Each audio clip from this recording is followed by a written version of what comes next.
Dans le hall de la préfecture de Gironde, des familles ukrainiennes attendent d'être appelées au guichet pour recevoir leur titre de protection temporaire, une allocation financière et se signaler à Pôle emploi. Ce dispositif original, 3 à 1, a été présenté ce mardi à Bordeaux.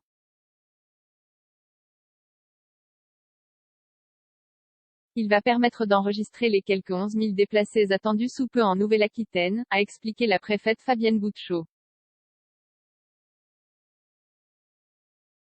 18 000 places d'hébergement chez des particuliers recensées, une quarantaine de titres ont été délivrés en Gironde et quelques 600 personnes étaient inscrites pour en recevoir. Le dispositif est désormais prêt à distribuer 200 titres par semaine, a-t-elle ajouté. Jusque-là, nous avons eu des arrivées perlées mais nous nous préparons à accueillir 11 000 personnes en Nouvelle-Aquitaine dans le mois qui vient, a-t-elle dit.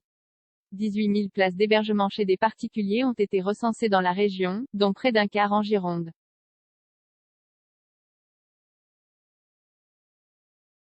Nous ne toucherons pas aux places réservées aux demandeurs d'asile ou aux hébergements d'urgence pour les publics précaires, a-t-elle assuré.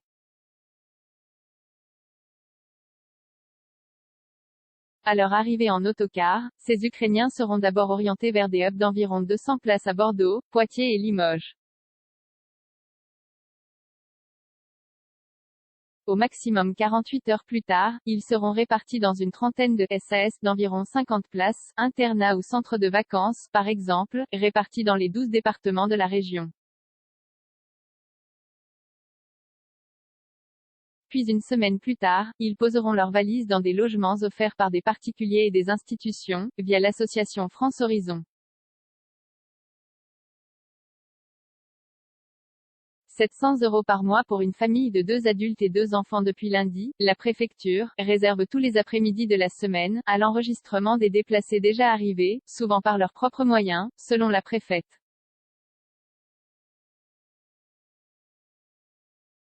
Ce sont en grande majorité des femmes avec enfants et des personnes âgées. On leur délivre d'abord leur autorisation provisoire de séjour, renouvelable tous les 6 mois pendant 3 ans, qui leur ouvre le droit à une couverture sociale et au travail. Au guichet suivant, on leur remet, via une carte de paiement, une allocation, à l'image des demandeurs d'asile.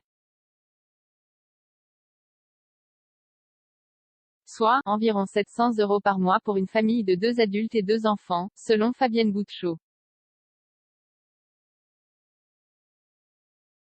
Enfin, un bureau de Pôle emploi leur fournit conseils et informations. Ils sont environ 30% à manifester un intérêt immédiat à travailler, d'après la préfète. Malgré la barrière de la langue, le secteur médical est très intéressé.